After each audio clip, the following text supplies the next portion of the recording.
Drop those leashes and step away, ma'am, before this gets worse for you."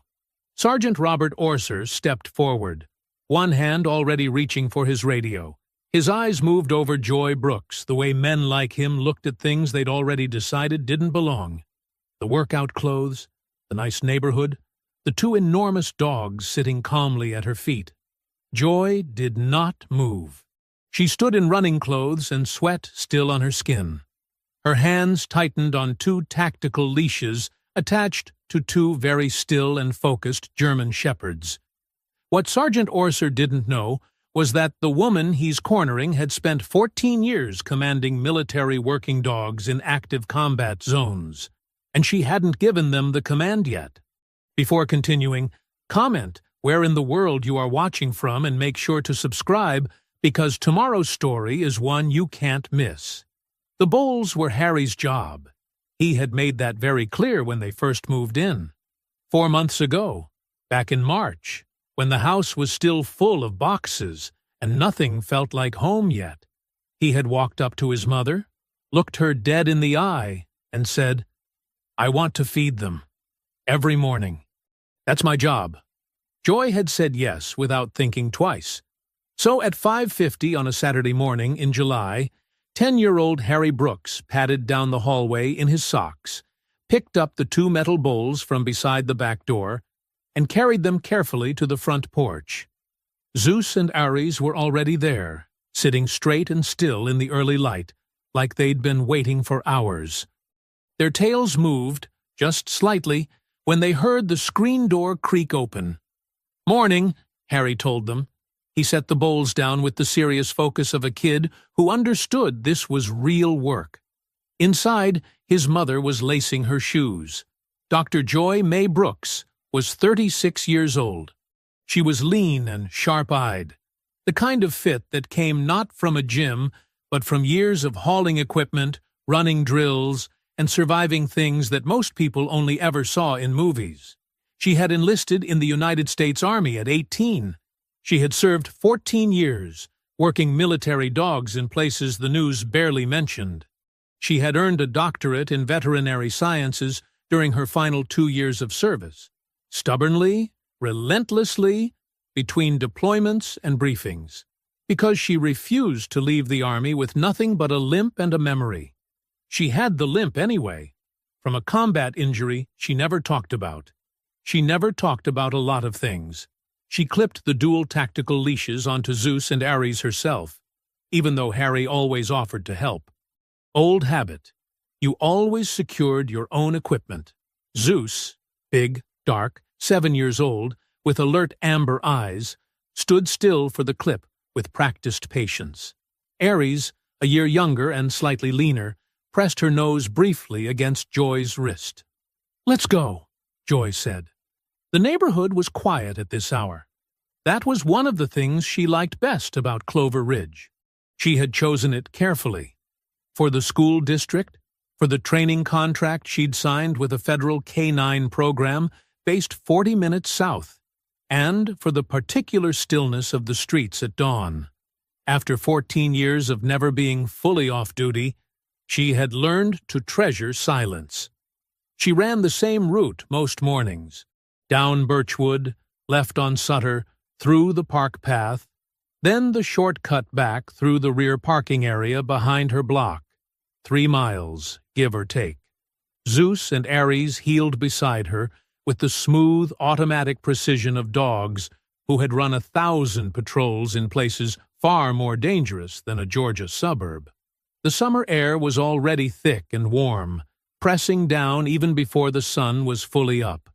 Joy ran through it without complaint. She had run in worse. The parking area came into view as she rounded the back corner of her block.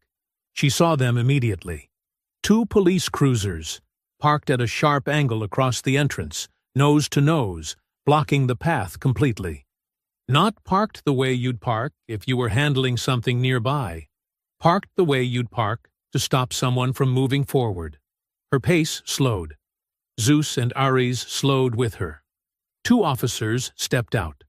The first one, broad, mid-50s, with a permanent squint, that made him look like he was always annoyed by something, rested a hand on the roof of his cruiser and looked at her like she was exactly what he had been expecting to find. His nameplate read Orser. The second officer, younger, hung back slightly near the passenger door. Orser looked at Joy. Then he looked at Zeus and Ares, both leashed, both sitting calmly at her feet, and said in a flat, bored voice, "Got a report of 2 aggressive dogs running loose in this area. Gonna need you to step back." He was looking directly at her leashed dogs as he said it. Joy stood perfectly still. Something cold moved through her. Not fear. Something older than fear. Recognition. She knew exactly what this was. "I'd like to know the nature of the complaint," she said. Her voice was level, measured. "These dogs are leashed and under my full control. I'm a retired Army K-9 handler and a licensed federal." "Ma'am?" Orser cut her off like she hadn't spoken a word. "Ma'am." That was all he said. One word, flat and final, like a door being shut in her face. Orser stepped forward. Not much, just enough. Just enough to make the space between them smaller. Just enough to make a point without saying it out loud. Behind him, Officer Davidson moved quietly to the right, drifting wide, positioning himself at Joy's 2 o'clock. She clocked it immediately. She had been trained to read movement. These 2 were boxing her in. "Sir," Joy said, keeping her voice steady, "my name is Dr. Joy Brooks. I am a retired United States Army K-9 handler with 14 years of service. These animals are federally certified retired military working dogs. They are registered, documented, and legally in my possession. I would like to see the complaint that was filed." Orser looked at her for a long moment. Then he smiled. It wasn't a kind smile. "Drop the leashes," he said. "Step away from the animals." "I will not be dropping the leashes. Lady, I'm not asking. Neither am I." Something shifted in his face. The smile disappeared.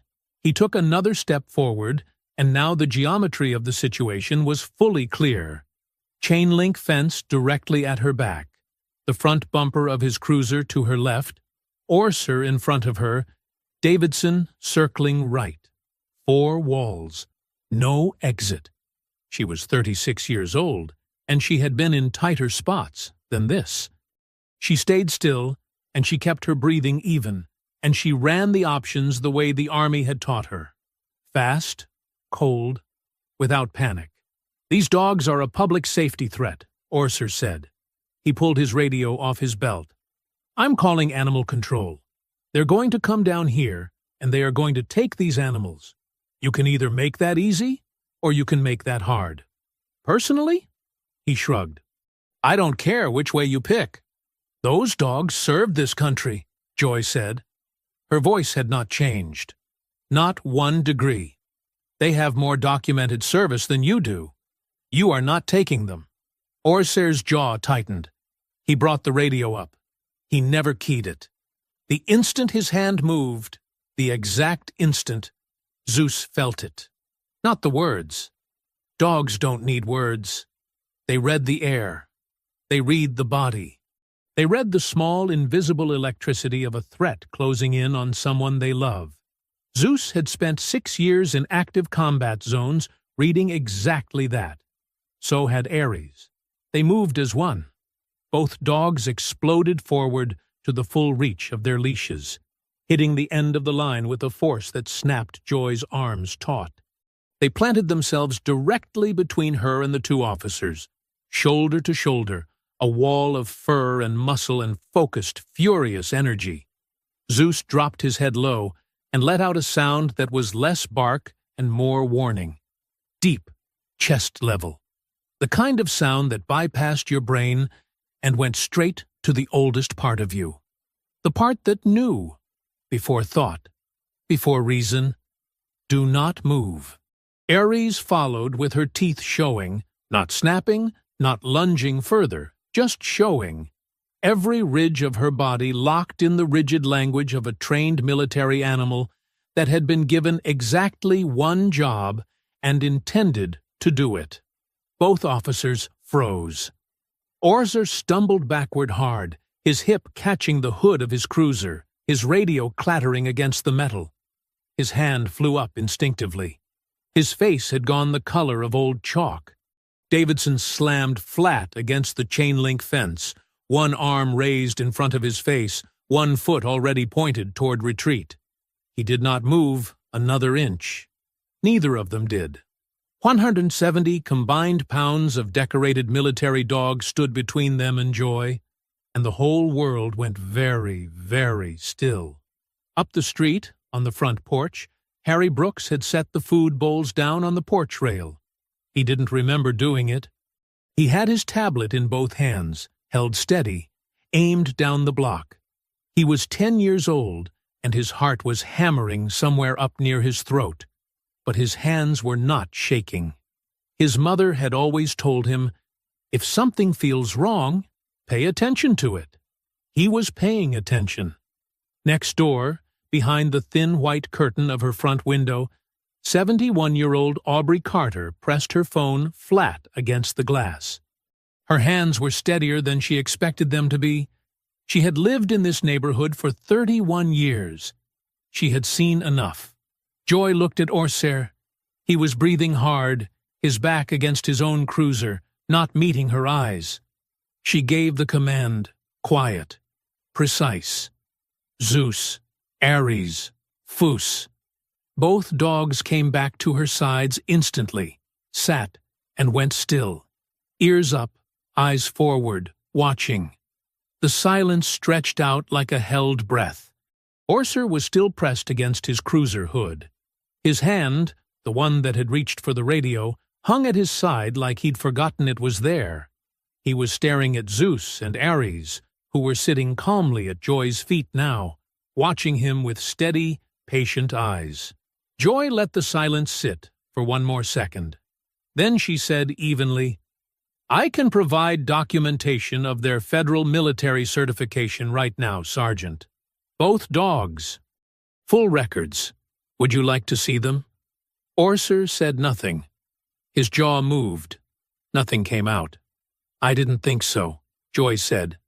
She held his gaze for 3 full seconds, long enough for it to mean something, then clipped both leashes short and stepped around the front of his cruiser without rushing. She walked the way soldiers walk when they want you to know they are not running. Straight spine, even pace. She didn't look back. Behind her, she heard Orser find his voice again. You haven't heard the last of this, he called out. His tone had gone hard and flat, the way men sound when they're embarrassed and trying to cover it with threat. That's a promise. Joy didn't stop walking. She made it all the way to her front door before her hands started shaking. Not on the street. Not in front of him. She had given him nothing out there, not one visible crack, and she was not about to give it to herself until she was inside her own house with the door closed behind her. She had learned that in the Army, too. Where you let it out matters just as much as whether you let it out at all. She sat down at the kitchen table. Zeus pressed himself against her leg and rested his big head in her lap, the way he always did when something was wrong. He had been doing it since Kandahar. She put her hand on the back of his neck and breathed. Her phone was already in her other hand. Georgie Warson picked up on the second ring. It's Joy. She gave him the facts, in order.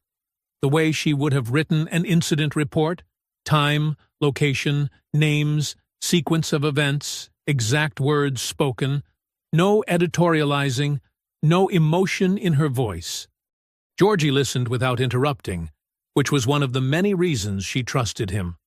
When she finished, he was quiet for a moment. Then, tell me the footage situation.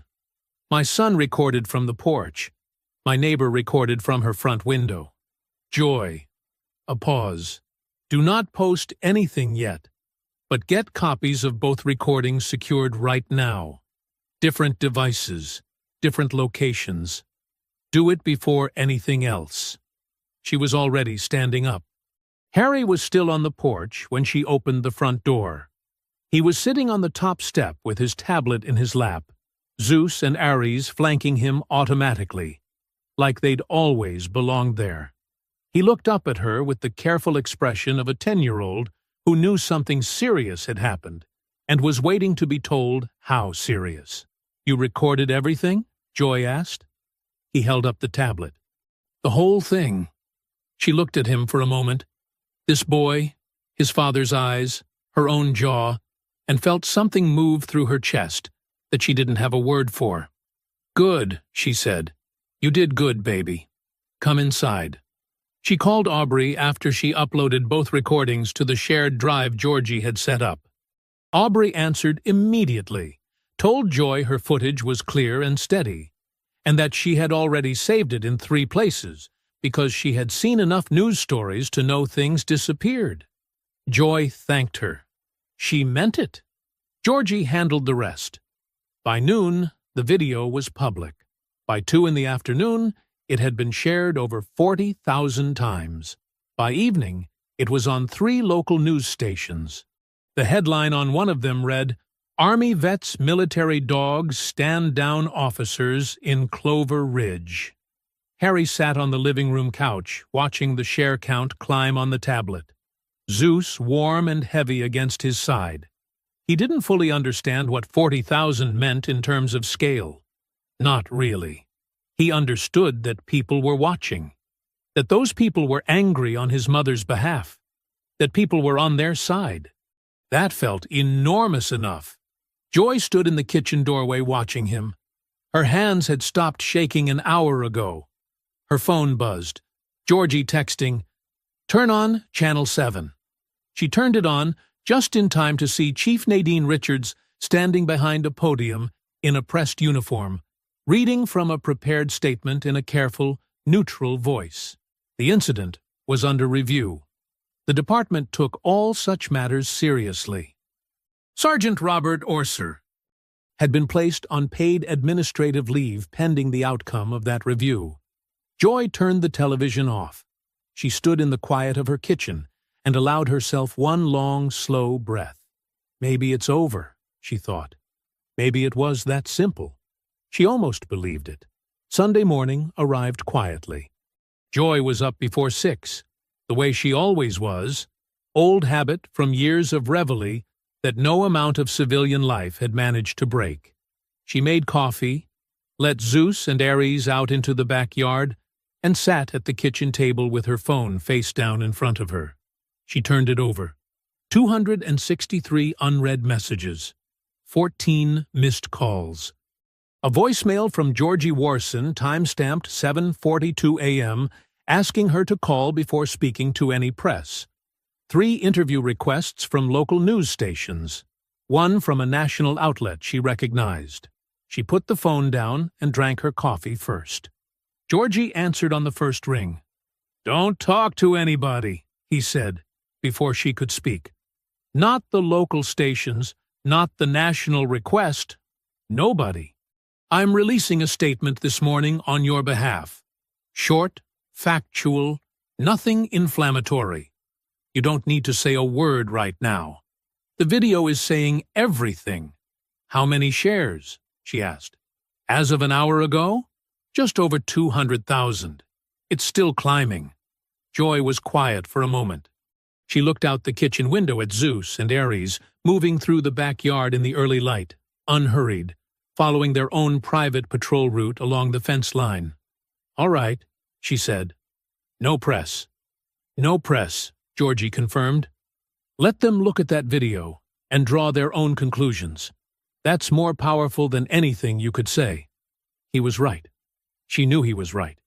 She said goodbye and set the phone down and went to make Harry breakfast. The messages kept coming all day. Most of them were from strangers, people who had seen the video, people who were angry, people who wanted to tell her she was brave or strong or inspiring. She read some of them.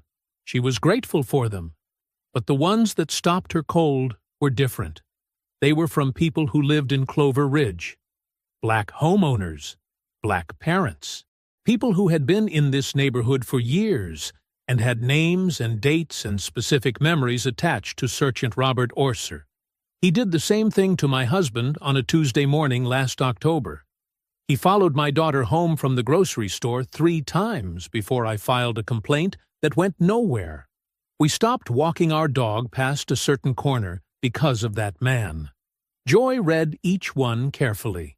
She didn't respond yet. She opened a blank document on her laptop and began copying them in, organized by date, with names and contact information attached. 14 years in the military had taught her that information without organization was just noise. She was not going to let this be noise. Harry appeared at her elbow at some point, looked at the screen and said, "That's a lot of people." "Yes," Joy said. "It is." He pulled a chair up beside her without asking, and started reading over her shoulder. After a while he said, very quietly, "He did this to all of them?" "Looks that way." Harry didn't say anything else. He just kept reading. And something in his face, something in the set of his jaw that looked so much like James it made her chest tighten, told her he understood more than she'd given him credit for. She cooked dinner that evening. Nothing complicated. Rice, chicken, the green beans Harry claimed to hate but always finished. She turned the television off and kept it off. No news cycle, no share counts, no comment sections. Just the two of them at the table with the window open and the warm evening air moving through the curtains, and Zeus and Ares settled on the kitchen floor in their usual spots. Joy watched her son eat and thought about James, about what he would say if he were sitting in that empty chair right now. She could hear his voice so clearly, sometimes it almost hurt. Low and steady and certain, the way it always was when things got hard. "You handled it, Joy. Now let the rest take care of itself." She almost smiled. "Mom," Harry said, looking up, "are we going to be okay?" She looked at him directly. She never lied to him, not once in 10 years. "We're going to be okay," she said. He nodded once, serious and trusting, and went back to his green beans. They washed the dishes together after dinner. Harry washed. Joy dried. Nobody said much. The kitchen was warm and ordinary and safe, and Joy held on to that feeling with both hands. Her phone buzzed on the counter at 8:47 a.m. Monday morning. Georgie Warson. Calling, not texting. She looked at the screen. She knew that number. She knew the difference between a checking-in call and a brace-yourself call. She picked it up. Georgie didn't waste time. "Orser is suing you," he said. "Filed this morning. I'm looking at the paperwork right now." Joy sat down slowly at the kitchen table. The coffee in front of her had gone cold. She didn't notice. "Tell me everything," she said. "Civil suit. His claim is that your dogs created an unlawful threatening situation and caused him emotional and physical distress. He's calling it menacing by use of dangerous animals." Georgie paused. "He's asking for $500,000 in damages." The kitchen was very quiet. "And the dogs?" she asked. She already knew. Something in his voice had told her before he'd said a single word. "He's requesting permanent seizure." Another pause, shorter this time. "And euthanization of both animals." Joy put her hand flat on the table. She pressed it down hard against the wood and breathed through her nose and did not say anything for 5 full seconds. "Who's behind it?" she said. "Councilman Chad Randy. He's retained a top civil litigator for Orser. No cost to Orser personally. And Joy, there's more. Randy has been working the city attorney's office. There's a motion being fast-tracked to impound Zeus and Ares' pending trial. If a judge grants it, how long? 72 hours, maybe less." She closed her eyes, just for a moment. Then she opened them. "Fight every single motion," she said. "All of them, whatever it takes." "Already on it," Georgie said. "But I need you to stay off social media, stay away from the press, and let me work. Can you do that?" Yes. I'll call you this afternoon. She sat at the table for a long time after she hung up. The house was still. Harry was upstairs. The dogs were in the backyard. She could hear the ordinary sounds of a Sunday morning, and they felt strange and far away, like sounds coming through a wall. $500,000. Her dogs. Everything she had rebuilt. She got up, washed her coffee mug, and dried it carefully, and put it back in the cabinet. Then she went upstairs and knocked on Harry's door. He was lying on his bed reading a book, Zeus curled enormous and unbothered at his feet. He looked up when she came in, and must have read something in her face, because he sat up immediately and put the book down. Joy sat on the edge of the bed. She had always believed in telling him the truth. Not every detail, not always. He was 10 years old, and some things were hers to carry. But the shape of the truth, the honest shape of it. The officer from yesterday, she said. He's trying to use the law to punish me for not backing down. He's filing papers that say Zeus and Ares are dangerous, that they should be taken away. Harry went very still. Can he do that? He asked. He's trying to, Joy said. There are people helping him do it. Powerful people who think that if they push hard enough, I'll quit. Will you? She looked at her son, his father's eyes, her own jaw. No, she said. He thought about that for a moment. Then, are Zeus and Ares going to be okay? I have a very good attorney, Joy said carefully, and we are going to fight this with everything we have. It wasn't a yes. He was smart enough to hear that. But he was also 10, and he trusted her the way children trust the one person who has never once let them down. And so he nodded slowly and reached down to rest his hand on Zeus's back. Zeus didn't move. He just exhaled, long and slow, like he was agreeing with all of it. That afternoon, Joy sat back down at her kitchen table with her laptop open. She pulled up the messages she had been collecting from Clover Ridge residents. 14 testimonies, 14 names, 14 dates. She thought about what Georgie had said. Let me work. She thought about what James used to say. You can't fight a battle you don't fully understand. She thought about Orser's voice in that parking lot. Flat, dismissive, certain that she would shrink. Then she opened a new document and began writing down every single detail she remembered from the morning of the confrontation. Time, location, exact words, exact movements, in the precise, orderly way the Army had taught her to document an incident. If they wanted a fight, she was going to be ready for one. In the backyard, Harry's voice floated through the window, talking to Ares in the easy, unself-conscious way kids talk to animals. Telling her everything was going to be fine. Joy kept writing. Tuesday morning came in hard and bright. Joy was already dressed when Georgie called at 8:15. She had been up since 5, sitting with her legal pad and her coffee, running through everything she knew the way she used to run through mission briefings, looking for the weak points, the angles, the things that could go wrong. There were a lot of things that could go wrong. I filed the emergency motions this morning, Georgie said. We're asking the city court to block the impoundment entirely. The judge is Philip Owens. The hearing is set for this afternoon.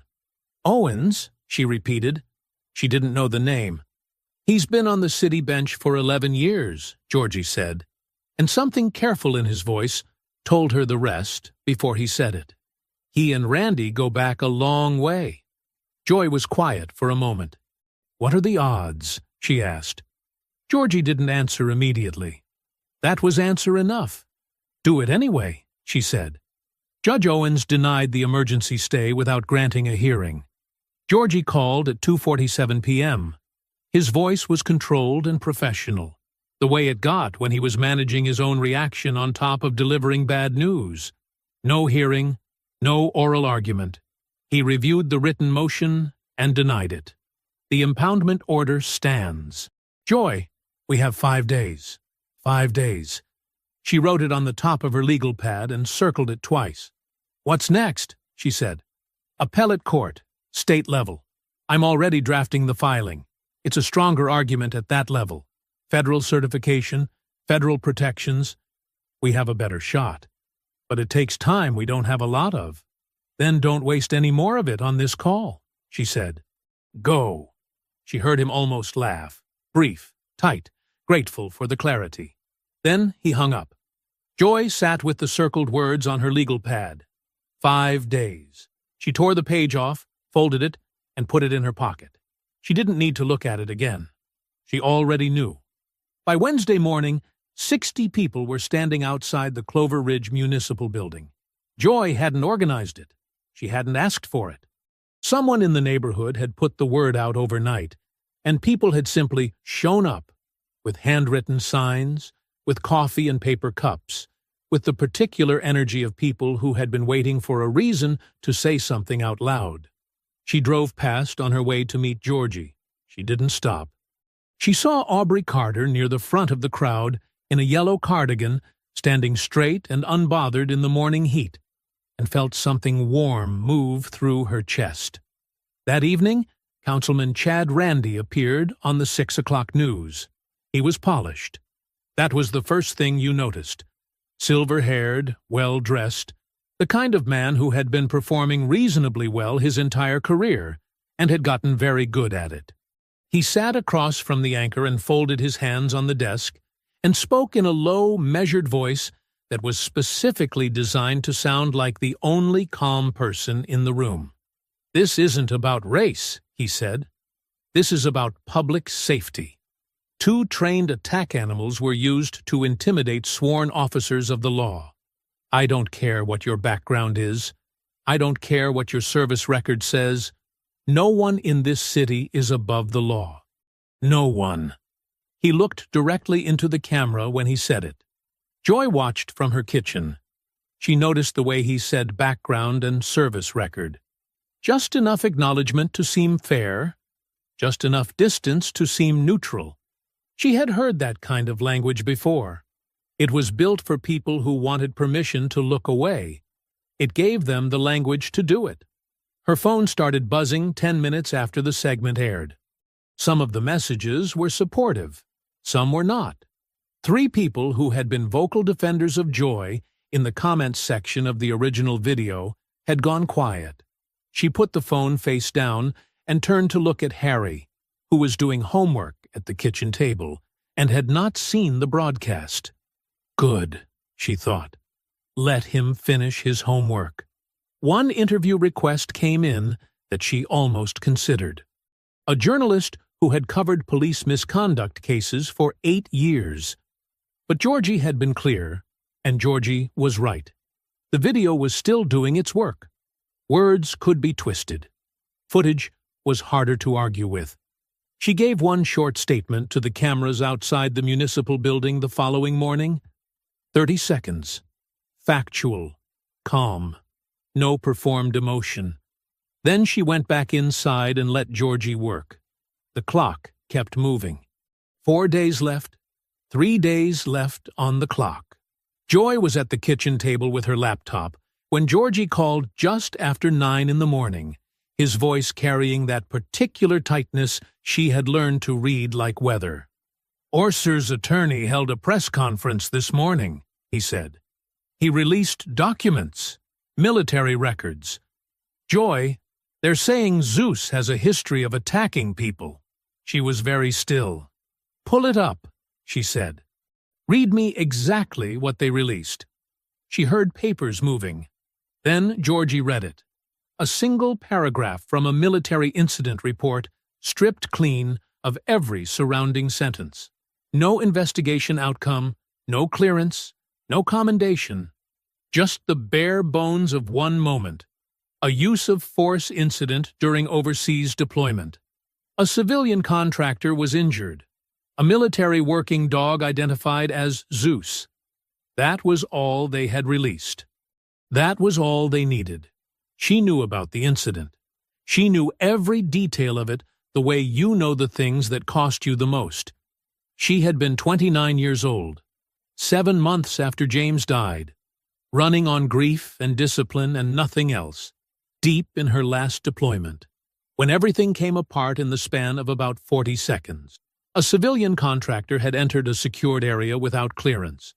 He had been warned twice over the radio. He had ignored both warnings and kept moving toward a position where 2 soldiers were pinned down and exposed. Zeus had done exactly what he was trained to do, exactly what he was supposed to do, and the man had been injured before the situation was brought under control. The investigation had taken 6 weeks. She had been fully cleared. She had been commended for her restraint and her handling of an impossible situation under extreme conditions. None of that was in what Orzer's attorney released. The local paper ran it by noon.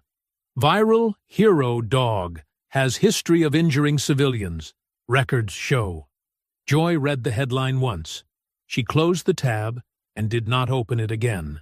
But she felt it, the way you feel a shift in the air before a storm. 3 people who had been posting in her defense since the video went viral went suddenly, completely quiet. The comment sections changed tone. Not everywhere, not even most places, but enough. Randy's press conference the night before had handed people a reason to hesitate, and now this handed them a reason to step back entirely. That was how it worked. You didn't need to convince everyone. You just needed to introduce enough doubt to shrink the room. Georgie was still talking about responses, about counterfilings, about the full record being submitted as evidence, and she was listening to all of it, and tracking all of it, and doing the thing the Army had taught her, which was to process the damage clearly and without panic, and then decide what to do next. She didn't hear Harry come downstairs. He appeared in the kitchen doorway in his pajamas, hair pressed flat on one side from sleep, and he stood there listening with the particular stillness of a child who had learned early that quiet was sometimes safer than questions. She wrapped up the call and put the phone down. Harry looked at her. "Is it bad?" "It's a problem," she said. "I'm working on it." He came and sat at the table across from her. He was quiet for a moment, turning something over. Then, "Mom, what's a dangerous animal?" She looked at him. "I heard you say it on the phone yesterday," he said. "They're calling Zeus a dangerous animal?" She closed the laptop. She folded her hands on the table. She thought about how much to say, and then she thought about James, who had believed that children deserved the truth in proportion to their ability to hold it, and that underestimating them was its own kind of harm. "Something happened a long time ago," she said, "when Zeus and I were still deployed. I was overseas. There was a man who went somewhere he wasn't supposed to go, and Zeus did his job, and the man got hurt. It was investigated completely. I was cleared. Zeus was cleared. I was actually given an award for how I handled it." Harry absorbed this. "So why are they using it?" "Because they took one piece of the story," Joy said, "and they cut off everything around it. They're hoping people won't look close enough to ask questions." He was quiet for a long time. The refrigerator hummed. Outside, a car passed slowly. "That's not fair," he finally said. "No," Joy agreed. "It isn't." He looked at her for another moment. Then he said, very quietly, "Okay, Mom." He pushed his chair back and went upstairs. Zeus lifted his head, looked at Joy once, and followed him. The knock came at 9:15 the next morning. Joy opened the front door to find Aubrey Carter standing on the porch in a pale blue house dress, holding a covered casserole dish with both hands and a USB drive balanced on top of the lid. Her white hair was neatly pinned. Her expression was the expression of a woman who had made a decision and was not second-guessing it. "I should have done this sooner," Aubrey said. "I'm sorry it took me this long." Joy opened the door wider. "Come in." They sat at the kitchen table. Aubrey set the casserole down, chicken and rice, still warm, and placed the USB drive beside it with the careful deliberateness of someone handing over something that mattered. "I've lived in this neighborhood 31 years, Aubrey said. She folded her hands on the table and looked at Joy directly. "I've watched that man, Orser. I've watched him work this neighborhood for a long time, and I've seen things I didn't know what to do with." "What kind of things?" Joy asked. "Twice," Aubrey said. "2 separate times on our street. 2 different families." She nodded toward the USB drive. "I recorded both of them. I filed reports both times and was told the matters had been reviewed and resolved. They were not resolved. Nothing happened." She paused. "I kept the recordings because I didn't know what else to do with them. I know what to do with them now." Joy picked up the drive. She turned it over in her hand. "Aubrey," she said quietly, "thank you." The older woman waved a hand, like the thanks embarrassed her. "Don't thank me. I should have pushed harder when it happened. You do what you can with what you know at the time." She stood and smoothed her house dress. "Eat the casserole before it gets cold." Then she let herself out the front door. Georgie had the footage within the hour. He called back 20 minutes after that, and his voice had shifted. She could hear it. The particular change that meant something significant had landed. "This is real," he said. "Both incidents are clear. Both involve Orser and black residents on your street. One is from 14 months ago, one from 2 years back. This establishes a pattern, Joy. This isn't one bad morning. This is documented, repeated conduct. Can we use it?" "Absolutely. But I want to bring someone else in. There's an attorney, Jenna Ashman, civil rights. She's won 3 major cases against police departments in Georgia and Alabama. She's exactly what this case needs right now. I want to call her today." "Call her," Joy said. Jenna Ashman called back within the hour and joined the case before the afternoon was out. Jenna was sharp and direct and moved fast. By the end of her first day on the case, she had filed a discovery motion requesting all records related to the original complaint. The call about aggressive dogs that had sent Orser to that parking lot on Saturday morning. Georgie had called it a long shot. The judge apparently disagreed. The records arrived the following morning. Joy was sitting at the kitchen table with Harry. He was eating breakfast. She was on her second coffee when her phone rang. It was Jenna. "The complaint was called in from an unregistered number," Jenna said, without preamble. "We can't trace it directly, but here's what matters. The call was made at 5:43 in the morning." Joy set her coffee mug down slowly. "I left the house at 5:50, she said. "That's right. Whoever made that call knew your routine. They knew what time you left, which route you took, and where to send Orser to intercept you. This wasn't a response to a complaint about dogs. This was a setup." The kitchen was absolutely still. Harry was watching her face the way he always did when something important was happening. Quietly, carefully, not asking yet. "Someone planned this," Joy said. "Someone planned this," Jenna confirmed. "Which means we're not dealing with one officer who had a bad morning and made a bad call. We're dealing with something that was organized deliberately, in advance, and aimed specifically at you." A pause.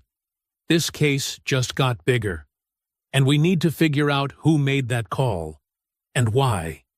Joy stood up from the table and walked to the kitchen window.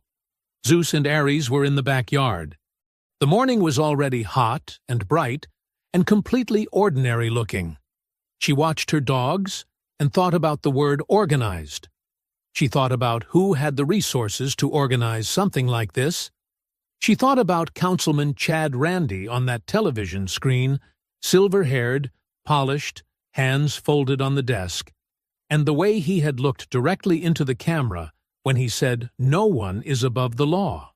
"Find out why," she told Jenna. One day, left. Joy woke at 4:30 that morning without an alarm. She lay in the dark for exactly 30 seconds, staring at the ceiling, then got up. She made coffee. She sat at the kitchen table with Zeus at her feet, and waited for the sun to come up and thought about the word tomorrow and what it meant. Tomorrow, without intervention, two men she had never wronged would come to her door and take her dogs. She did not let herself stay in that thought for long. Staying in it wasn't useful. What was useful was Jenna, who had been awake since before Joy and had filed the emergency injunction at the state appellate level at 6 a.m. sharp. Joy had read the filing twice before she put it down. It was the cleanest legal argument she had ever seen. Direct, precise, no wasted words. The kind of document that had been built by someone who knew exactly which door she was trying to open and had cut the key specifically for that lock. The argument was simple, and it was airtight. Zeus and Ares were federally certified retired military working animals. Their classification under federal law superseded any local animal control ordinance. The city of Clover Ridge had never possessed the legal authority to seek their impoundment. The original motion was not just wrong, it was legally void from the moment it was filed. The appellate judge had the filing by 6:15. Now they waited. The day moved the way days do when everything depends on something you cannot control. Slowly, heavily. Every hour feels longer than the one before it. Harry went to a friend's house in the morning, which Joy had arranged deliberately. She did not want him in the house if the news came back wrong. She wanted him somewhere ordinary and safe with a friend who had a trampoline and a dog of his own. Somewhere he could just be 10 years old for a few hours without the weight of it. Georgie called at noon with nothing new. Jenna called at 2 with the same. The appellate court was reviewing. That was all anyone could say. Joy cleaned the house. She folded laundry. She took Zeus and Ares on a slow walk through the neighborhood. Not her usual run, just a walk, the three of them moving through the afternoon heat at an easy pace. Neighbors she barely knew waved from their porches. One woman she had only spoken to twice came down her front steps and touched Joy's arm and said simply, "We're pulling for you." Joy thanked her and kept walking. Jenna called at 4:47 p.m. The injunction is granted. 3 words. Joy stopped walking. She was on the corner of Birchwood and Sutter, the same streets she ran every morning, and she stopped in the middle of the sidewalk and stood completely still, while Jenna kept talking, about the ruling, about what it meant, about next steps, and she heard all of it, and absorbed all of it, and said the right things at the right times. Then she hung up and looked down at Zeus and Ares. They looked back at her, patient, steady, completely unbothered, the way they always were, the way they had always been, through deployments and funerals and cross-country moves and parking lots and courtrooms, always just there, always just waiting for her to tell them which direction they were going next. Her throat tightened. "It's okay," she told them. Her voice came out rough. "We're okay." She sat down right there on the curb, a 36-year-old Army veteran sitting on a curb in the middle of a Tuesday afternoon, and put her face in her hands and cried. Not the quiet kind, the real kind that comes from somewhere deep and has been waiting a long time for permission. Zeus pressed his whole body against her side. Ares put her head in her lap. She let it out. All of it. Every day of the past week sitting on that curb with her dogs around her. Then she wiped her face, stood up, and called Harry. That evening, the neighborhood came without being invited. People drift to the street the way people do in the South when something worth celebrating happens. Gradually, naturally, bringing things. Aubrey brought lemonade in a glass pitcher. Someone brought lawn chairs. Someone else brought music. Joy stood on her porch and watched it all. Harry was beside her. He had come home from his friend's house and been told the news in the car, and had been very quiet since, processing it in the particular way he processed big things, deeply and slowly, and without a lot of words. Now he stood at the porch rail and watched the neighbors in the street below, and his face had something new in it. Not just relief. Something older than relief. Understanding. He was beginning to see, really see, what his mother was made of. She noticed him noticing. She put her arm around his shoulders. They stood there together in the warm evening, and for the first time in a week, the world felt like it might be all right. 2 days of peace. That was all she got. 2 days of breathing normally, of Harry sleeping without worry on his face, of Zeus and Ares moving through the house with their usual unbothered calm. 2 days of feeling like the worst of it was behind them. Thursday morning ended that. Joy heard it on the radio first. She was in the kitchen making breakfast when the local news anchor's voice cut through the morning noise with the particular tone that meant something official had happened. Clover Ridge Police Chief Nadine Richards announced this morning that following the completion of the department's internal review, she is recommending the full reinstatement of Sergeant Robert Orser. Chief Richards stated that the review found insufficient grounds for continued administrative action and that Sergeant Orser is expected to return to active duty within the week. Joy turned the radio off. She stood at the counter for a long moment, both hands flat on the surface, looking at the wall. Then she cracked 2 eggs into the pan and finished making breakfast. Georgie called at 8:30. She had already eaten, already cleaned up, already walked the dogs. She had given herself those things before letting the day get worse, because her instincts told her the day was going to get worse. Her instincts were right. "There's a rider attached to the Anderson Municipal Safety Bill," Georgie said. His voice was careful and tight. It was added quietly. No public announcement, no debate. If it passes, retired military dogs in Clover Ridge get reclassified as Class 2 dangerous animals. Retroactively. Joy understood immediately. That voids the injunction. The federal protection becomes irrelevant under the new local classification. Everything Jenna argued, everything the appellate judge granted, gone. They could come back for Zeus and Ares the same day it passes. When's the vote? 10 days. She wrote it on her legal pad, circled it. Beneath the circle she wrote one word. "Randy." "There's something else," Georgie said. She waited. "A formal criminal complaint has been filed against you. Obstruction of a police investigation. The parking lot incident." The kitchen was absolutely silent. "Joy, I heard you," she said. "If it goes to prosecution, and you're convicted, even a misdemeanor, your federal canine contractor license is automatically revoked. Your contract, your income, everything you've built since leaving the Army." She looked out of the kitchen window. Harry was in the backyard throwing a tennis ball for Ares, still in his pajamas, laughing at something she was doing with her ears. Zeus was watching from the shade like a retired general observing drills. "We fight all of it," she said. "Yes," Georgie said. "We do. I'm calling Jenna right now." She hung up. She stayed at the window for a while. She watched her son laugh. Then she went and sat at the kitchen table and opened her legal pad and began writing everything down. 3 blows in one morning. Orser back in uniform. A legislative move to undo the one legal victory they had won. And now her career. The thing she had rebuilt from nothing.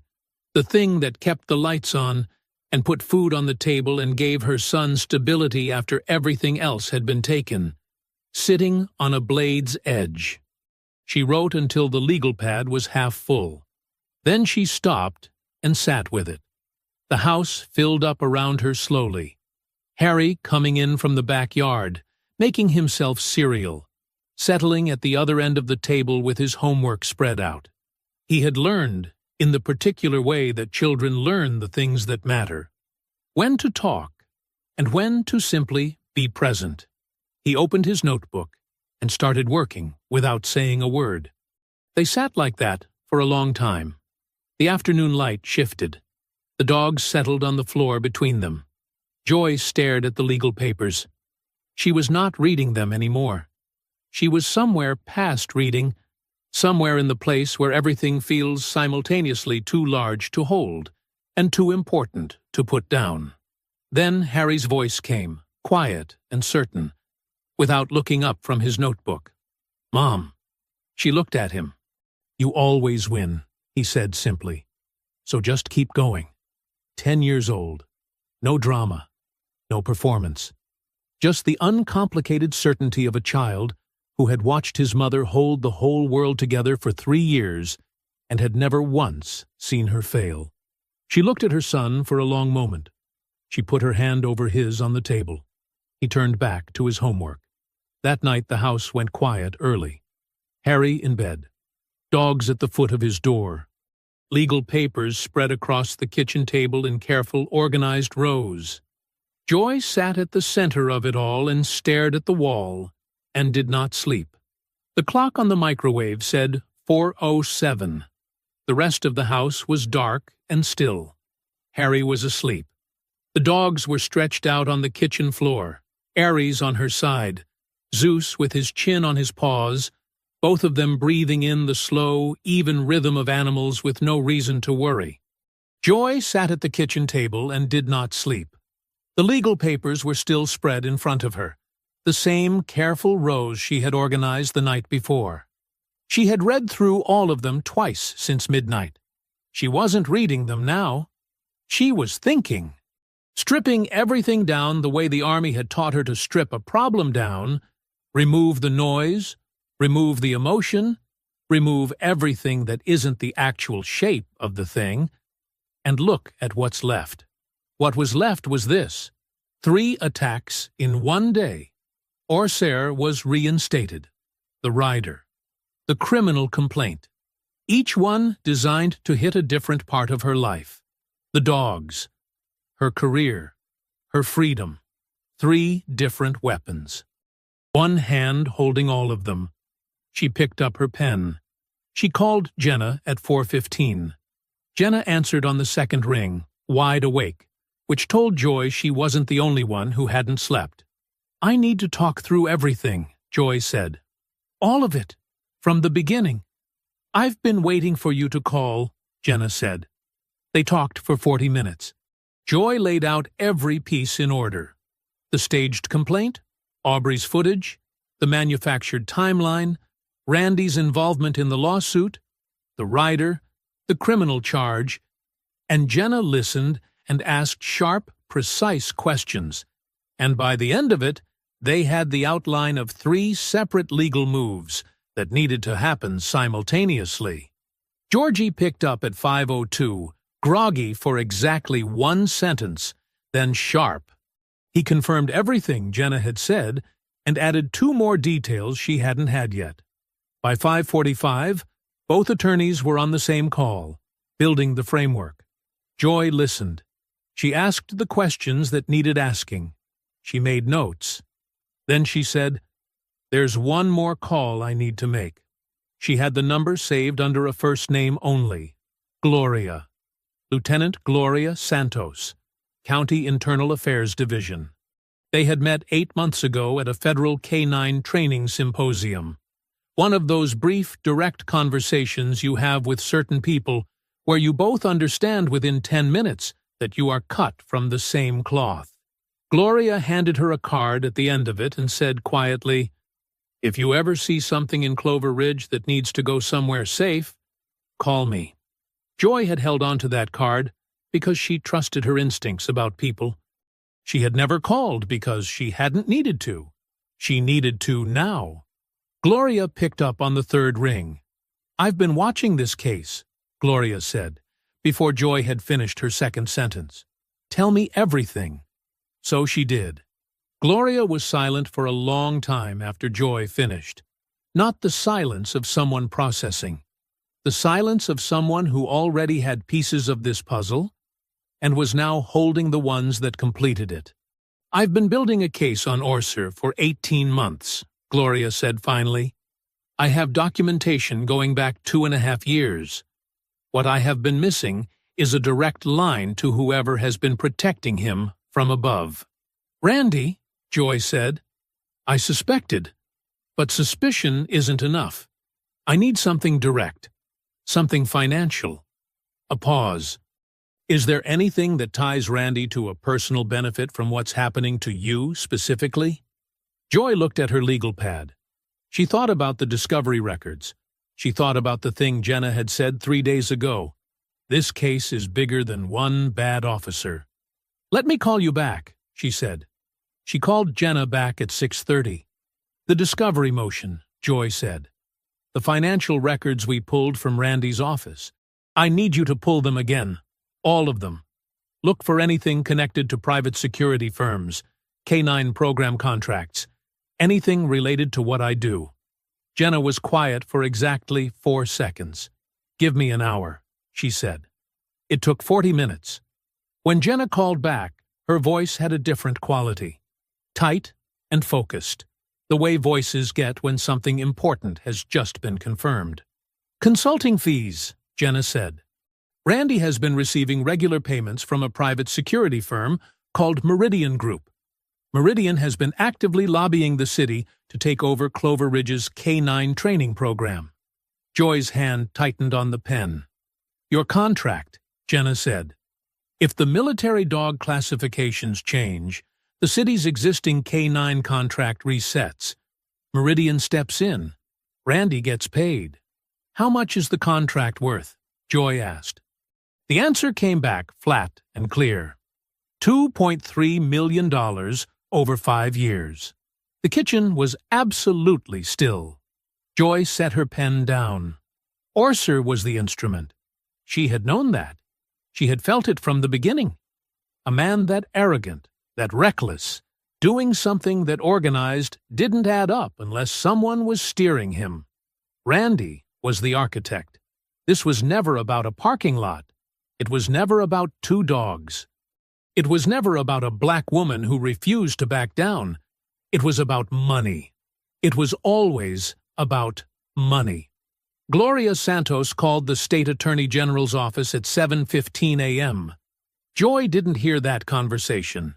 She wasn't supposed to. That was Gloria's lane, and Gloria knew how to drive it. What Joy heard was the callback at 9:40. Gloria's voice carrying the particular flatness of someone delivering facts that have already set things in motion. Formal inquiry is open, Gloria said. The AG's office issued a preservation order on Randy's financial records an hour ago. Everything gets frozen. No deletions, no transfers, no paper going anywhere. Joy wrote it on her legal pad. It also means, Gloria continued, that Randy knows. His attorney will know within the hour. Whatever moves he was planning to make, he's about to get a lot more careful. Good, Joy said. Let him be careful. Careful people make mistakes trying to cover things. Gloria made a sound that might have been a laugh. You think like a cop. I think like a soldier, Joy said. Same instinct. Different uniform. She hung up and called Jenna. Jenna had been awake since before Joy's 4 a.m. call. By the time Joy reached her now, she was already drafting. Section 1983, Jenna said, without preamble.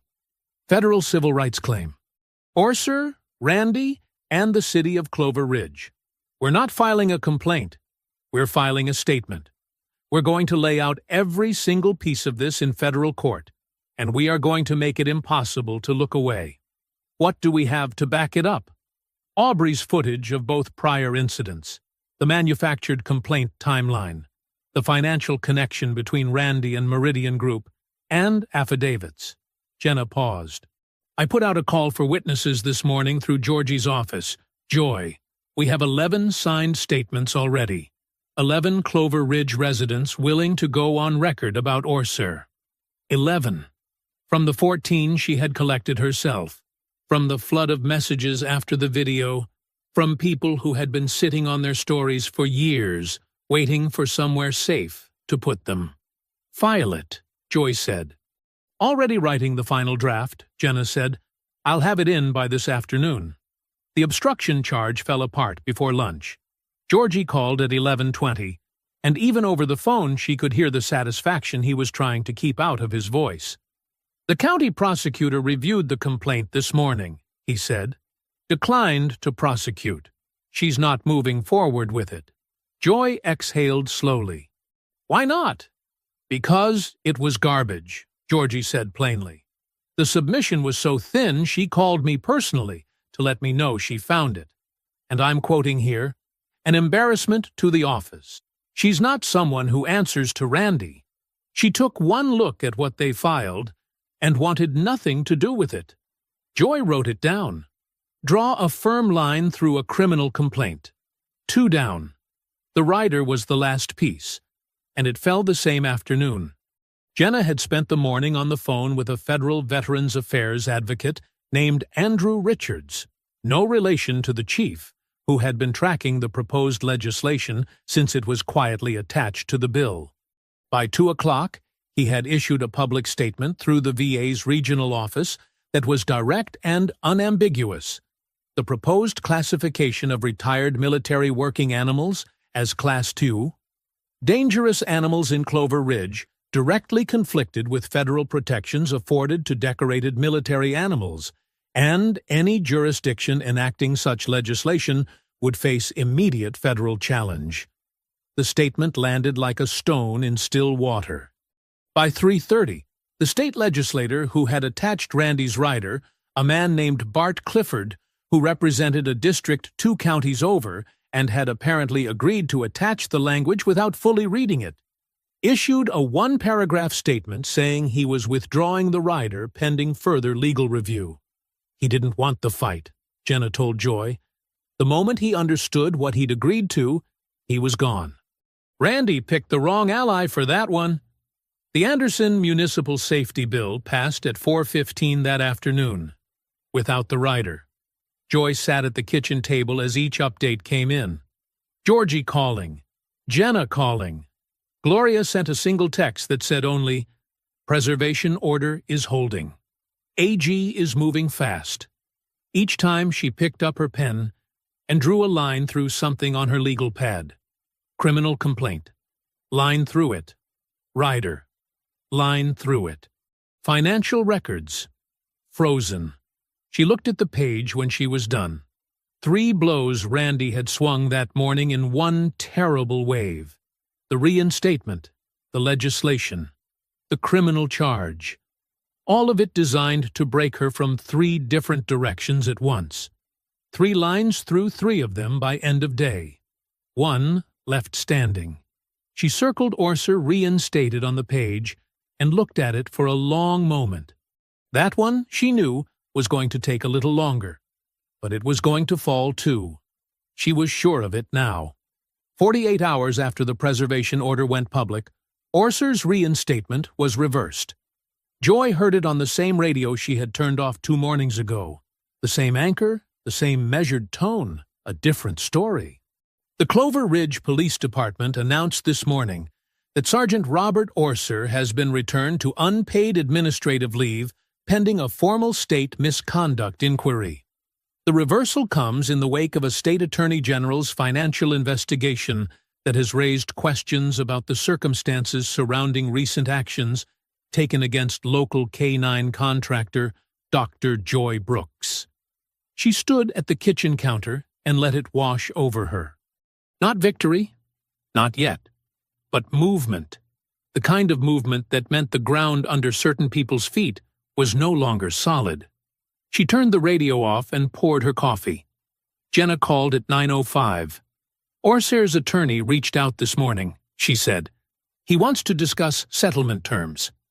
Joy set her mug down. What did you tell him? I told him my client isn't interested in money. Jenna's voice carried the particular satisfaction of someone who had been waiting to say those exact words. I told him my client is interested in his badge. Silence on the line for a moment. How did he respond? Joy asked. He said he'd be in touch, Jenna said. Which means he went back to Orser, and Orser is starting to understand that this is not going away. Good. Let him understand. Keep the pressure on, Joy said. Every single day, Jenna confirmed. Randy resigned from the Public Safety Committee before noon. He did it with a press release. 4 sentences, carefully written, that said nothing while pretending to say something. Personal matters, time with family, confidence in the city's leadership, gratitude for the opportunity to serve. Not one word about the AG's investigation. Not one word about Meridian Group. Not one word about the $2.3 million contract that had been sitting behind everything from the very beginning. Georgie sent her the press release as a screenshot, with a single line of text beneath it. He's running. Joy read it once and set her phone face down on the table. Running was fine. Running meant he already knew what was coming. 2 days later, Georgie confirmed that 2 of Randy's former associates, men who had been in rooms where certain conversations happened, had begun cooperating with the AG's investigation. The financial relationship between Randy and Meridian Group was entered into the public record by end of week. His consulting fees, the lobbying conversations, the contract projections, all of it, documented, public, undeniable. His political career didn't end in a courtroom. It ended with a press release and a shuttered phone. That was somehow worse, Joy thought. The quiet of it. The way a man who had spent years making noise to protect himself went suddenly, completely silent. Chief Richards called on Thursday afternoon. Joy was at the kitchen table when her phone lit up with the number. She looked at it for 1 full ring. Then she picked up. "Dr. Brooks," Richards said. "I owe you a phone call." "You do," Joy said. She kept her voice even. She was not going to make this easy, but she was not going to be cruel either. Chief Richards was a black woman who had made a calculation under pressure and chosen the wrong side, and both of them knew exactly what that meant and cost. The chief spoke for several minutes. She talked about the department, about pressure from above, about a decision she had made that she was now publicly walking back. She was careful with her words in a way that told Joy a lawyer had probably reviewed them first. Joy listened to all of it without interrupting.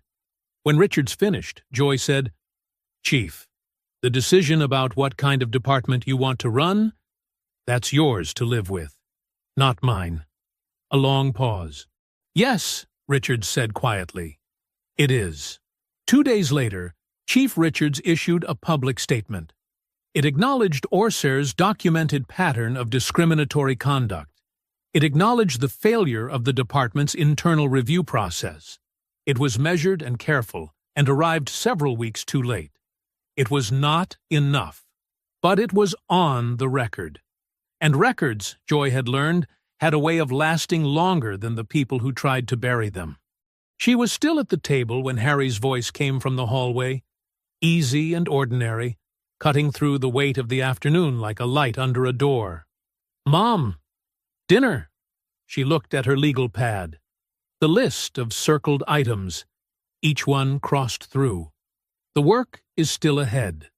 The work is already done. She closed the pad. "Coming," she called back. 6 weeks after the parking lot.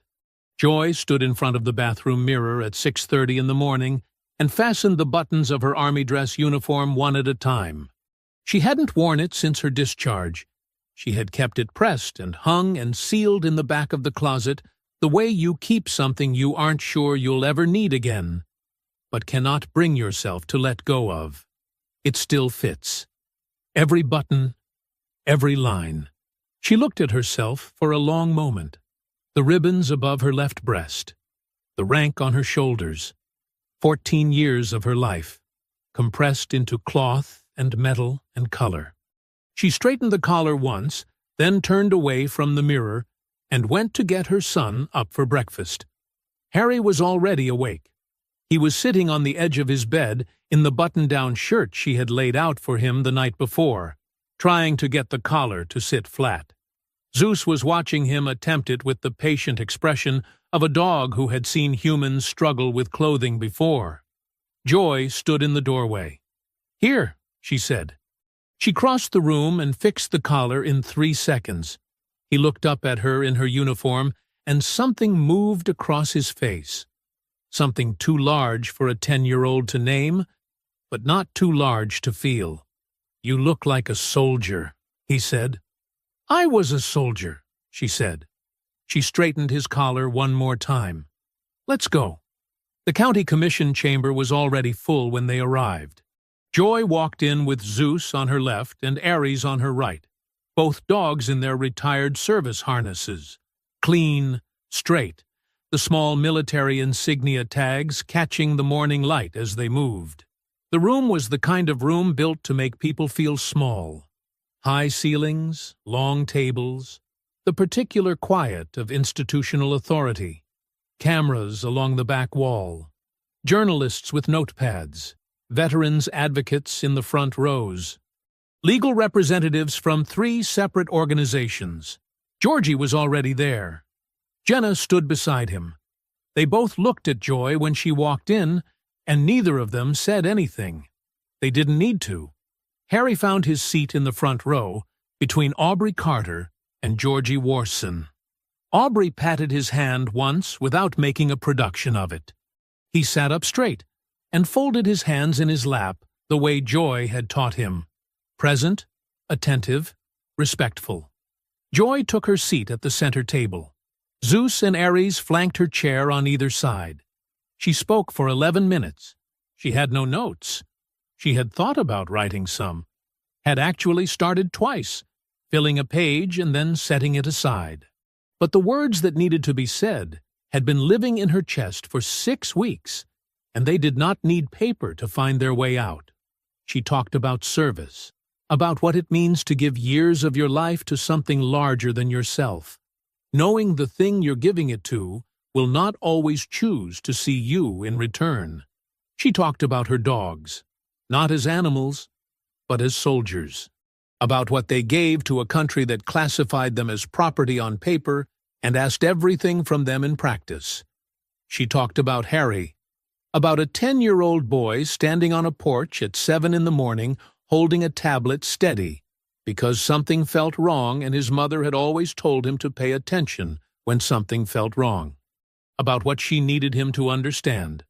Not that the world was safe, because it wasn't always, but that standing up in it was survivable, that it was worth it, that you could be cornered and afraid and still not back down and still come out the other side.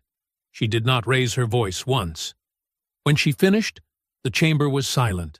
1 second, 2, 3, 4. Then the applause began. Not the polite, measured kind, but the real kind. The kind that starts before people decide to start it. Harry watched his mother's face first. Then he brought his hands together and clapped harder than anyone in the room. The commissioners voted unanimously that afternoon. A binding resolution, the first of its kind in the state, protecting retired military working animals from local ordinance override. But the commission hearing was only the beginning of what that day set in motion. The federal civil suit went to trial 4 months later. Jenna had warned Joy it could settle. She had hoped it would. Settlements were faster, cleaner, guaranteed. But Orser's attorney, facing the full weight of the Section 1983 claim and 11 sworn affidavits and Aubrey's footage played in open court, made the catastrophic decision to let it go before a jury. Joy suspected Orser had insisted on it. Men like him always believed they could talk their way out of a room. He could not talk his way out of this one. The jury deliberated for 6 hours. They returned a verdict on every count. The city of Clover Ridge was ordered to pay $875,000 in damages. Not $1 touched legal fees. Jenna and Georgie had worked the entire case on contingency. Half went to a legal defense fund for Clover Ridge residents who had faced discriminatory policing and couldn't afford to fight it. The other half funded the James Brooks K-9 initiative, a nonprofit training veterans as certified K-9 handlers and placing them in law enforcement programs across the country. Joy filled in the paperwork herself and wrote his name in the space marked organizational namesake, and sat with that for a long, quiet moment. Orser's criminal case moved through the state system with the grinding, unhurried certainty of something that had been a long time coming. The State Misconduct Tribunal revoked his law enforcement certification within 60 days of the trial verdict, permanently. He would never wear a badge again. That alone would have been enough for some people.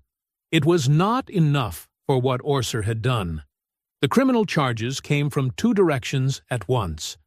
The state filed charges of criminal conspiracy and official misconduct, built on the manufactured complaint, the staged confrontation, and the documented pattern of racially targeted harassment spanning 2.5 years. Gloria Santos had 18 months of work in that filing.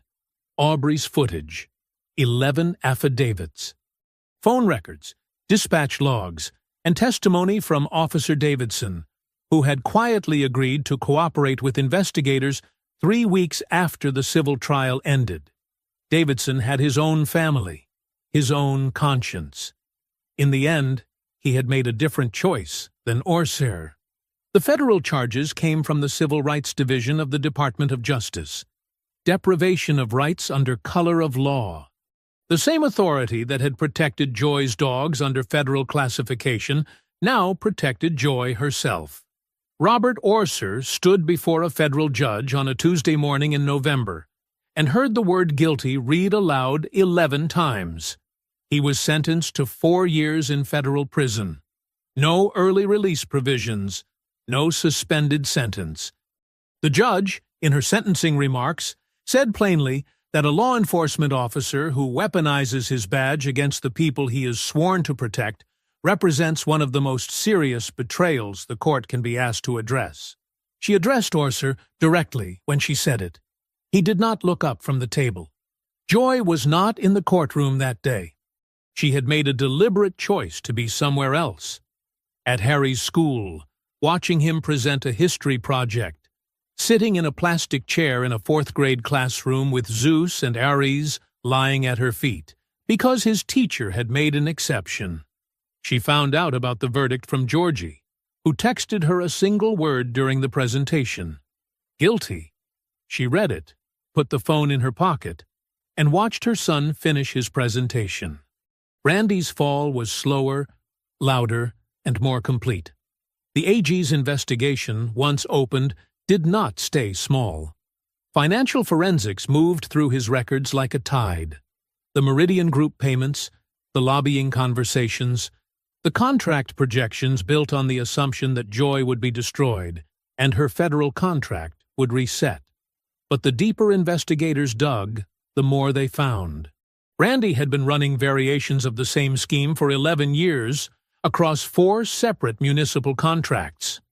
Clover Ridge was not his first. It was simply the one where someone refused to be moved. 3 of his former associates cooperated. 2 more followed. Each one handed over documents, communications, and recorded conversations that Randy's attorney could not explain away or contextualize or reframe. He was indicted on 9 counts: financial misconduct, abuse of official capacity, conspiracy to deprive civil rights, obstruction of justice, and 3 counts of bribery spanning a decade of public service. His attorney negotiated for months, trying to engineer a plea that would keep his client out of a cell. The state attorney general declined every offer. Chad Randy went to trial in the spring. The jury deliberated for 2 days, not because the evidence was complicated, but because they were thorough. They convicted him on 7 of 9 counts. The judge sentenced him to 6 years in state prison and a permanent bar from holding public office in the state of Georgia. The $2.3 million Meridian contract was voided. The firm was placed under federal investigation. Randy's personal assets were frozen pending restitution proceedings. He was taken from the courtroom in handcuffs on a Thursday afternoon while cameras rolled. Joy watched the footage that evening on the kitchen television. Harry was beside her at the table doing homework. The dogs were on the floor.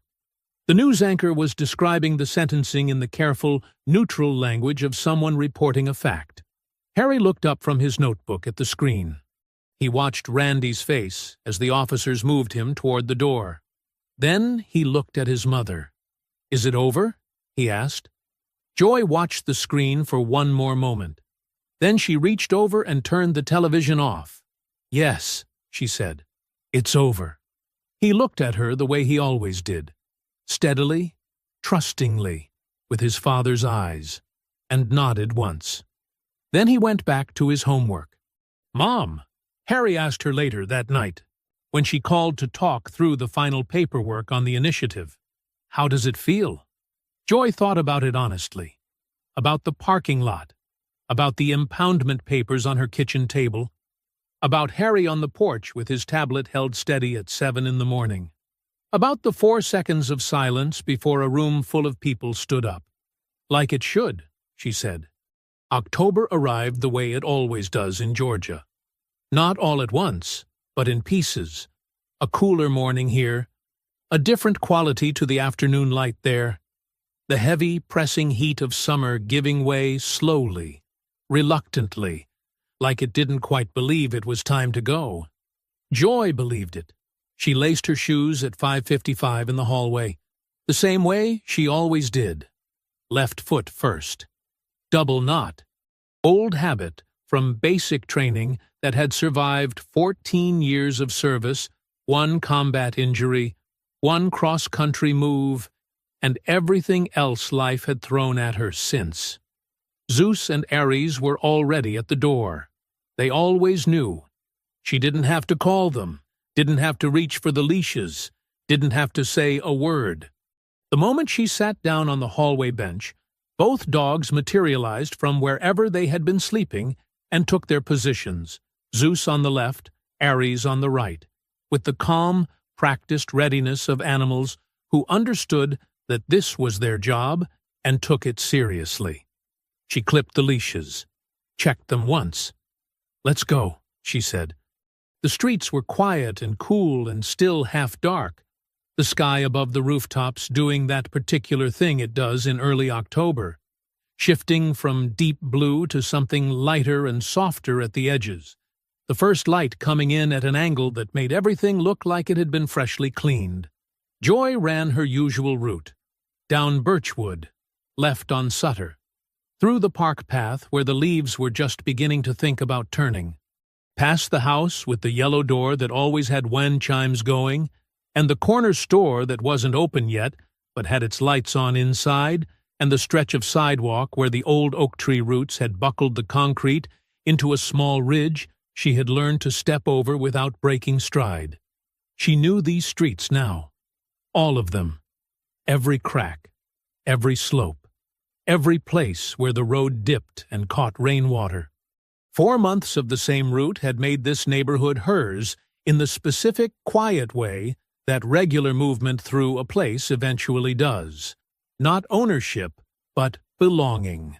The simple, earned familiarity of someone who has shown up every day and kept showing up.